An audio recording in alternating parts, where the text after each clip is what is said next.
with. And I mean, there was not much Bible study, but we had a lot of prayers. So here we go. Isaiah 54, King James.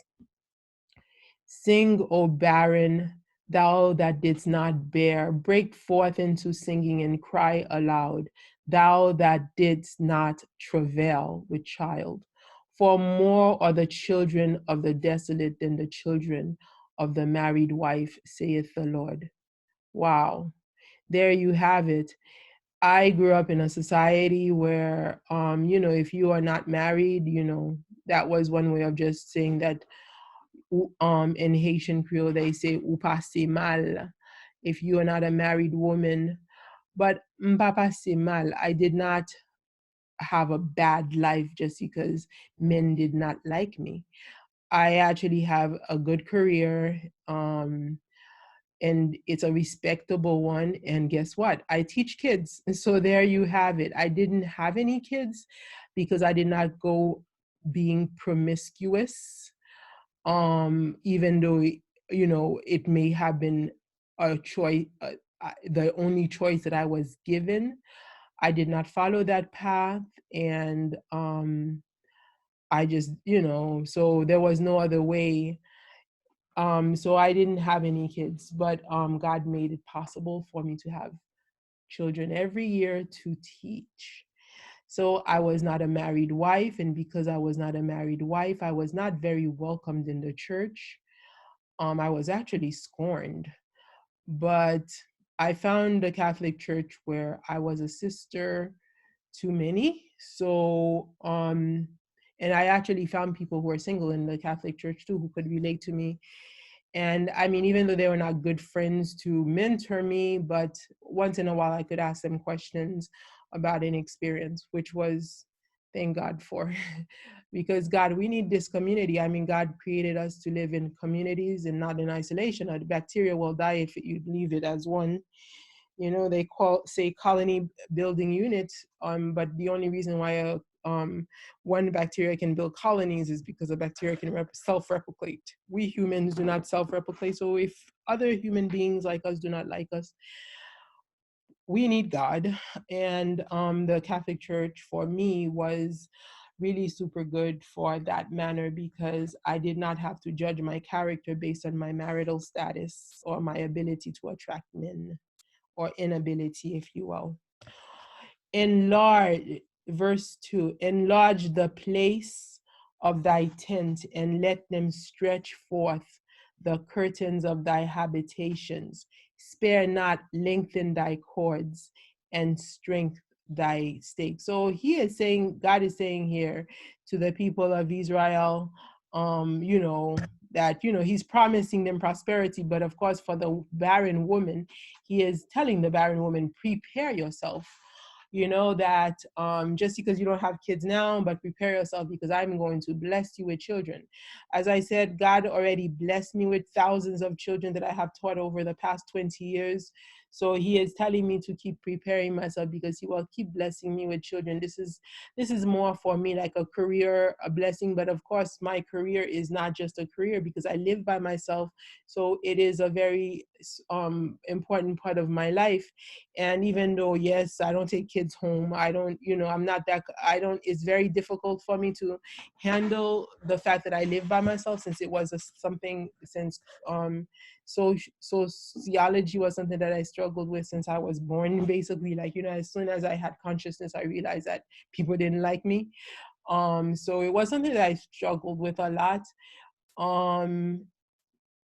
So like right now, I'm still struggling with it. It's not like, I struggled with it as a child, so I should get used to it. No, I didn't, because I could never justify why I, as a darker skinned woman, had to live the atrocities that I did. That, it was obvious the reason why I was disliked had nothing to do with my personality, even though they claim it was my self-protectiveness. It actually had more to do with my physical characteristics. I'm not like deformed or anything. It has to do with my skin color, hair texture, hair length. But I'm from a Caribbean country, and colorism is strongly denied. and I fight it with words, with writing, and and me and surviving like I am doing right now, like doing my own Bible study. Okay, so God is promising we should enlarge our tents, and because He is promising us a better future. So, verse 3, for thou shalt break forth on the right and on the left, and thy seed shall inherit the Gentiles, and make the desolate cities to be inhabited. Okay, and here we can see it's not just for a woman who can't bear child, right, like anymore, but I, even though that is the metaphor, that it is for one who has no more hope of bearing child, but it is also for a woman who is maybe in her 20s and 30s and have lived and see and can foresee, like right now, if I was in my 20s and maybe I heard somebody telling me this, I would be able to say, to be directed as to what I would be able to do, maybe not making some decisions of of trusting people in the way that I did in my 20s, because in my 20s I was very gullible, whereas in my youth I was not gullible at all. I was able to read people, but in my 20s I had to, that's when I started asking questions why people didn't like me. I started listening to people telling me that it was my character, where the self-protective character that I had in my childhood, and trying to experiment in being kinder to people. And it was actually not my character. It was that these people wanted to harm me. And I knew that when I was a kid. But in my young adulthood, I gave humanity a chance of by that they actually had goodness in them, but nobody had goodness for me. I don't know if they had goodness for other people, but it was definitely not for me. So if I had a verse like this to tell me that, you know what, people don't like you, just stay close to God, and He will be able to bless you, something like this would have helped me in my 20s for sure. In my 30s was when I realized that my niceness to people in my 20s did what didn't work. And because in your 30s people already have their families, so nobody had time for you. So nobody had time to listen to your qualms or whatever. So I had to struggle through that. The Catholic Church helped me through that, because that's when I prayed a lot with them, and I was able to overcome being called a prostitute just because I went to the church and told the pastor that I had social issues.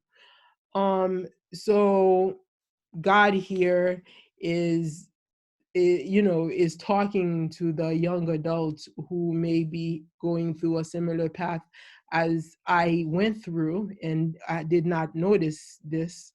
Um, eh, that He's there for them, and He's promising them, a better future. He's promising them children. Okay, me, I never got that, because I guess I never saw this in my 30s. I actually saw it when I turned 40. So that's for the young adults. So fear not, for thou shalt not be ashamed, neither be thou confounded, for thou shalt not be put to shame. For thou shalt forget the shame of thy youth, and shalt not remember the reproach of thy widowhood anymore.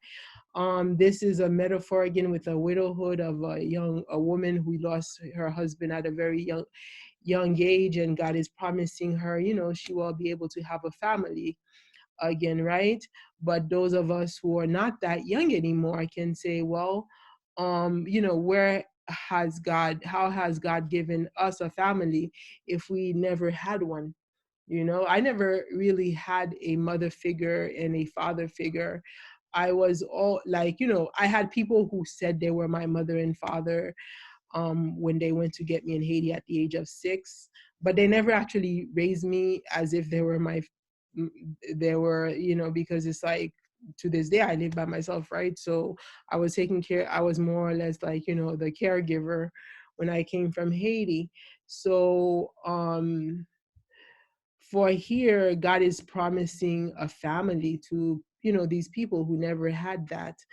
And that's definitely for me, who never really had family, who was, and when you're Haitian, like at least from my generation, and you don't have family, you sort of know that because you know you're never really comfortable in anybody's house.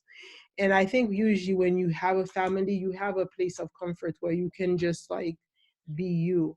And I never really had that because you know I was always in somebody's house, always being in people's houses. I finally was able to feel me. Even when I purchased my home, I was happy. Yeah, I purchased my home, but it was like I had a mortgage, so the house wasn't mine until I was able to pay it off. You know, and it was like such a load off to know that, oh my God, finally you have your own space. You purchase your own space, you know. So this is the idea where God is telling you here that you are going to be able to have your own family. So, and he didn't mean space, he means, you know, have people around you, your own kids. And here it's really having children, a woman having children, coming out of widowhood and becoming a wife again. So how is God going to make a woman who is a widow a wife? Well, he says it in verse 5, for thy maker is thy husband. Okay, so these are for the women who like never got married. Oh, awesome.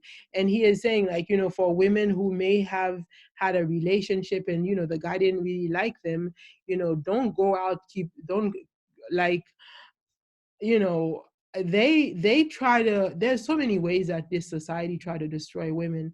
And me, I'm an old fashioned kind of person. I really I and I observe a lot. I do observe men, women they like, they will pursue these women. And yet, you know, you have a society that's always pushing women to go out and do the pursuing of men. I don't go out to do the pursuing of any man. If I was light skinned, soft hair, Hispanic looking, you know, and a Haitian community, I wouldn't have had to do that, right? So why should I do it just because I am a dark skinned, nappy headed, short head, Ted Guidap or Ted Boschette woman? No, I will not do that. I will keep my honor. All right, I will not pursue.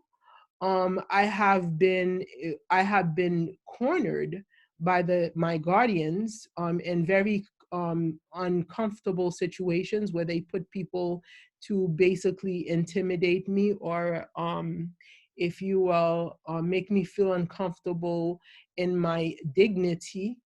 But here is God telling me, girl, you are okay because I am your husband. So that no Haitian man, because, you know, as I said, I'm going to keep my Haitian, I'm going to retain my Haitianness because that's me, that's my personal whatever, like, you know, who I am, etc.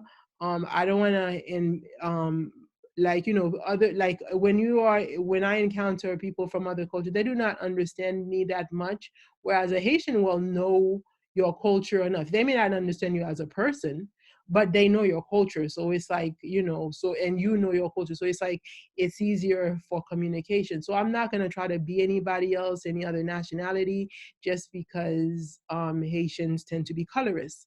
I am going to stay me, and I am not going to um, go outside of my morals and try to accost anybody. Yes, I have been pushed to a situation where I am in such isolation where sometimes, you know, if I need to do my yard, I encounter people who would come to my yard and you know, bring their wives along just to intimidate me.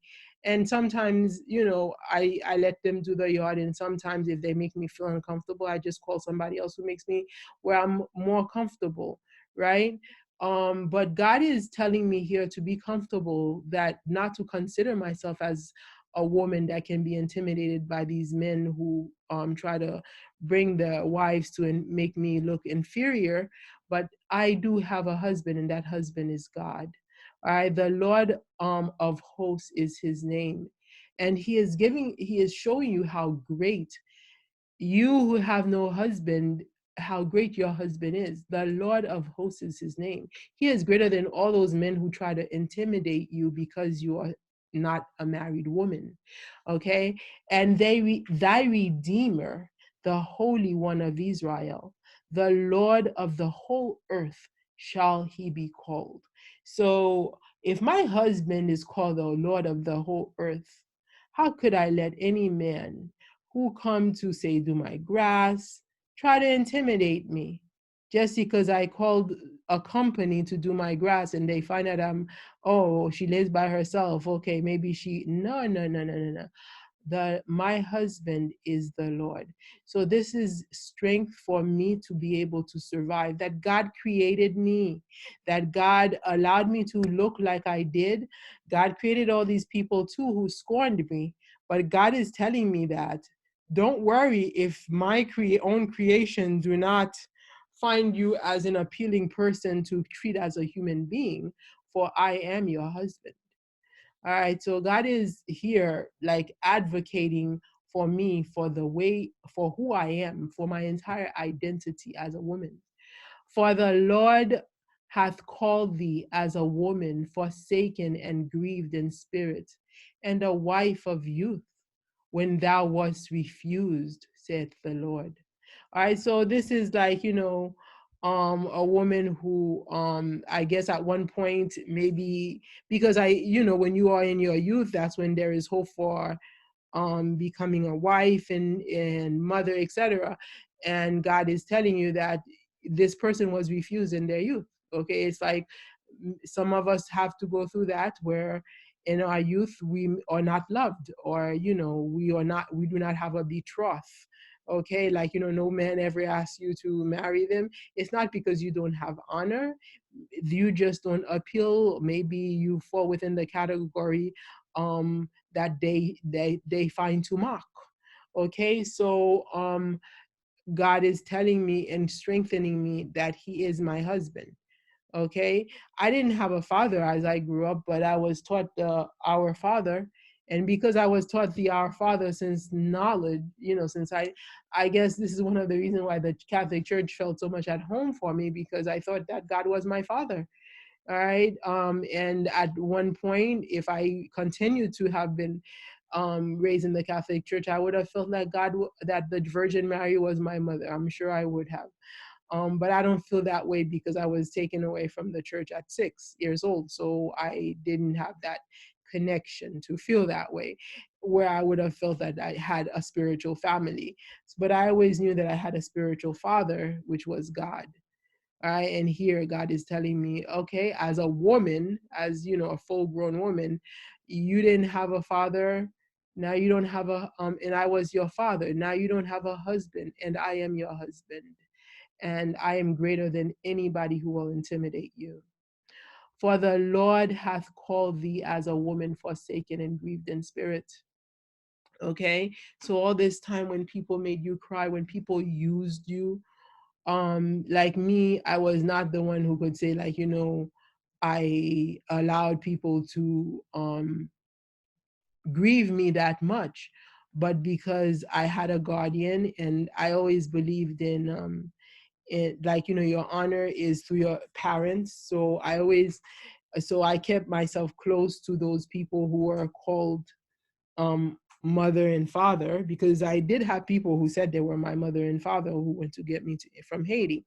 So through those people, one of the things that I found amazing, and I mean, I realize it because it's like some things that you just come to realize in life. It's so strange, like, and nobody will attest to it that it's correct, but it's correct because it's manifested itself. I discovered, like, many people, like, when they want to harm you, or when they wanted to harm me. And the thing is, I'm the only one who sensed that people were harming me, so they would call me a psycho or something. Oh yeah, you think, but it's true because they actually did. They would go through the people that call themselves family. There was a sibling that they often went through, and when I noticed it and set myself apart from that sibling, all of a sudden I started seeing people gravitating towards the mother figure. And she was easily manipulated, and through her many harms were done to me in my young adulthood. The fact that I wasn't married was one of the ways that they used to harm me, through her, because she was my source of honor and not God, unfortunately, because I had a problem with communicating with God in my young adulthood. So I sort of like was like trying to stay at home, if you will, so that I would be able to keep my honor. But I was working full time and everything, and people went through her in several occasions in order to get to me. And then her own behavior was my downfall when she started allowing those people to enter her household in order to intimidate me and to put me down. So I ended up going out of her house and living on my own. And through living on my own and still communicating with her is how they used one particular young man to harm me in emotionally because of race complex issues like that. I mean, it was like a racist encounter that I had and an experience. And as a consequence, I was called prostitute for having um actually believed them thinking that I was engaged. Not that I practiced anything because of it, but because I actually thought that I was betrothed and dating. So I guess I was talking to a man or vice versa. And the confusion of it was actually what brought me a lot of emotional distress that has lasted the rest of my life. Um, to continue, so nonetheless, God is telling me that I was grieved in the spirit, and a wife of youth when I was refused. I was refused or abused emotionally. I saith the Lord. For a small moment I forsake thee, but with great mercies I gather thee. So God is promising restoration here. In a little wrath I hid my face from thee for a moment, but with everlasting kindness will I have mercy on thee, saith the Lord your Redeemer. And I do remember when I kept praying, praying, praying, asking God to take me out of the situation of living in um, isolation as if I was in jail. And I was a young person. I had no friends. I mean, not that I was a club person that I wanted to go out and party anyway, but at least you could have friends to talk to, socialize with. I didn't have that at all. In the Catholic Church, people did not even socialize. I didn't have anybody ever to talk about the emotional abuse that I went through.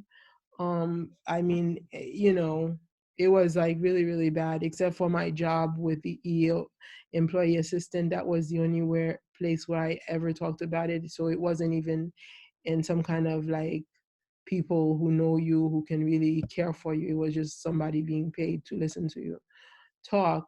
So God is telling me here that He will restore me, and He did abandon me. All those cries that I called out, because if God had listened to me, I would have never been emotionally abused.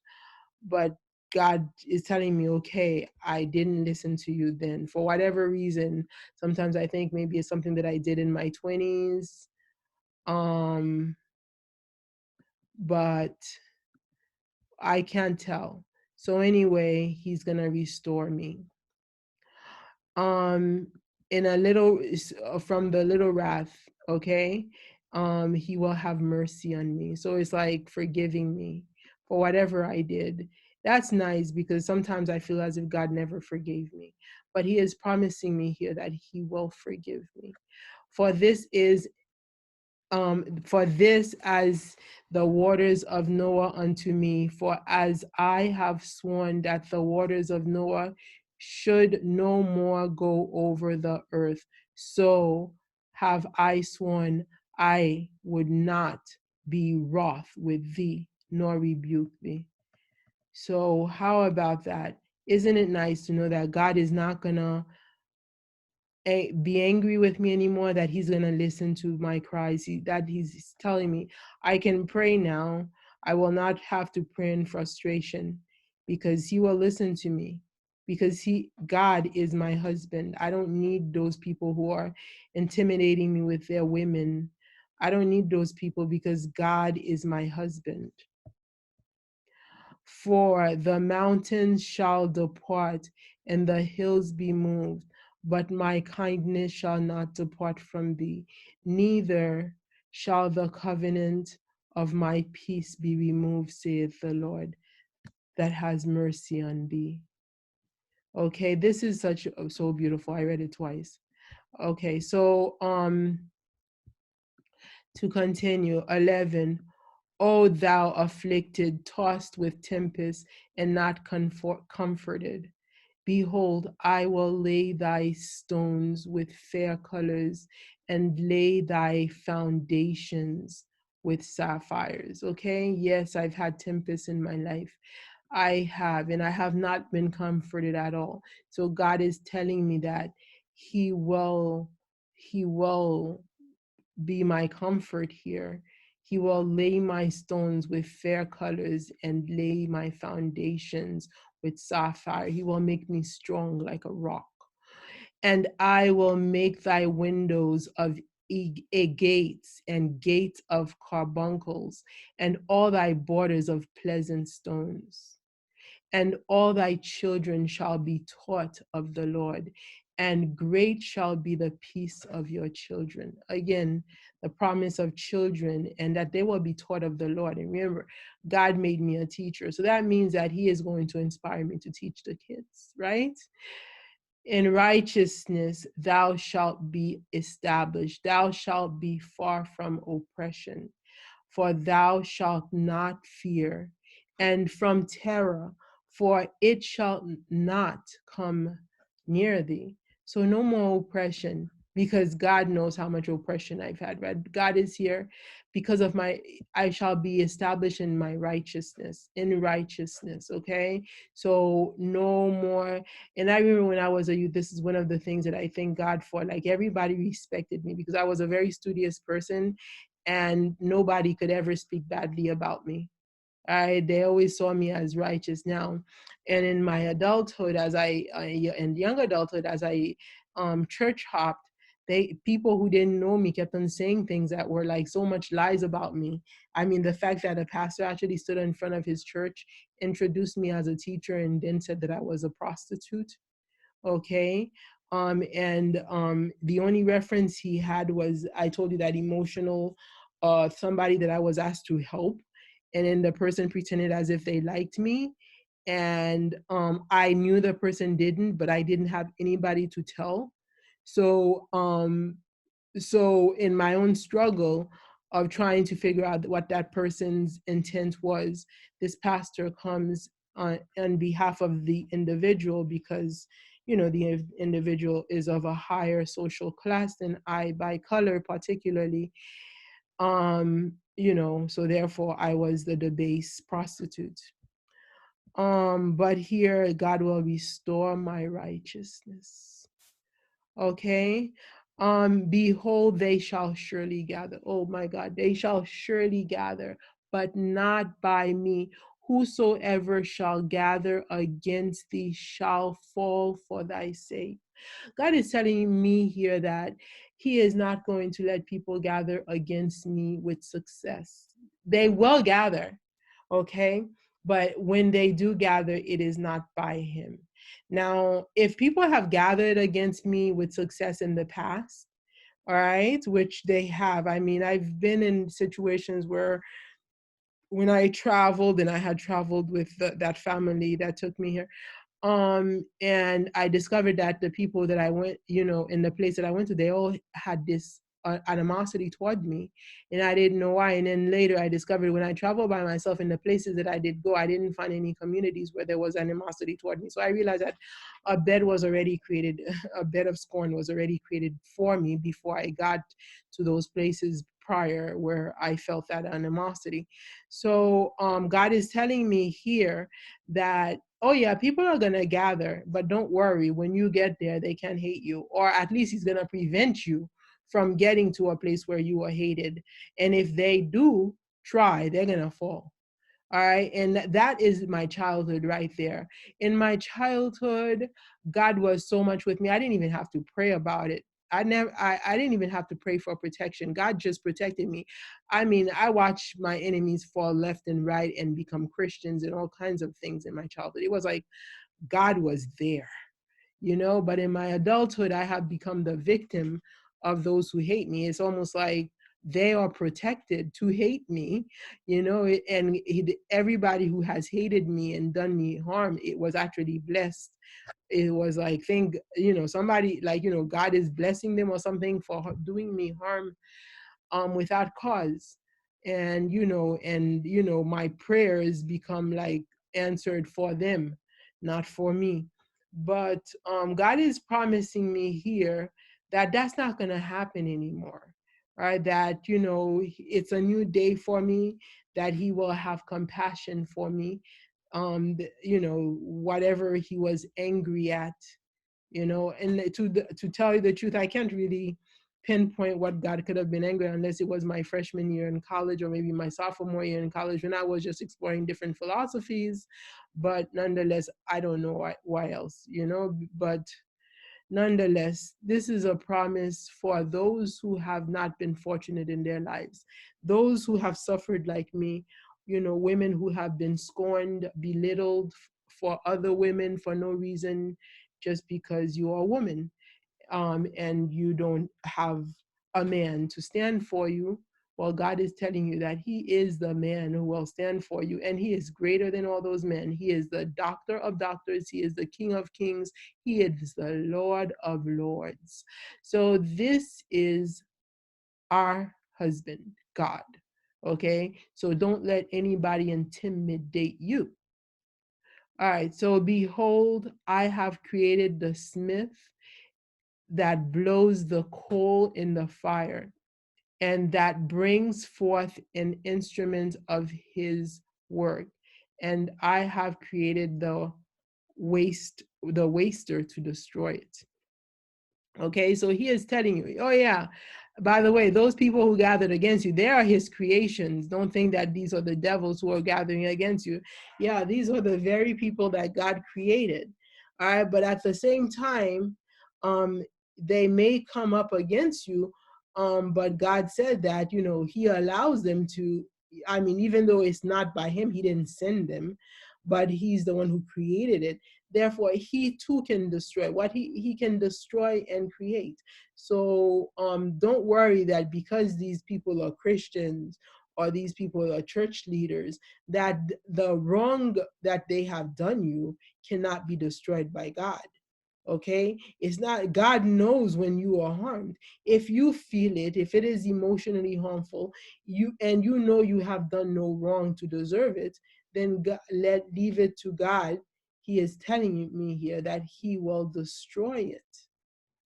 All right, so no weapon that is formed against me shall prosper, and every tongue that shall rise against me in judgment I shall condemn. Amen. We all know this verse. I don't even have to say it. Everybody feels what it is saying.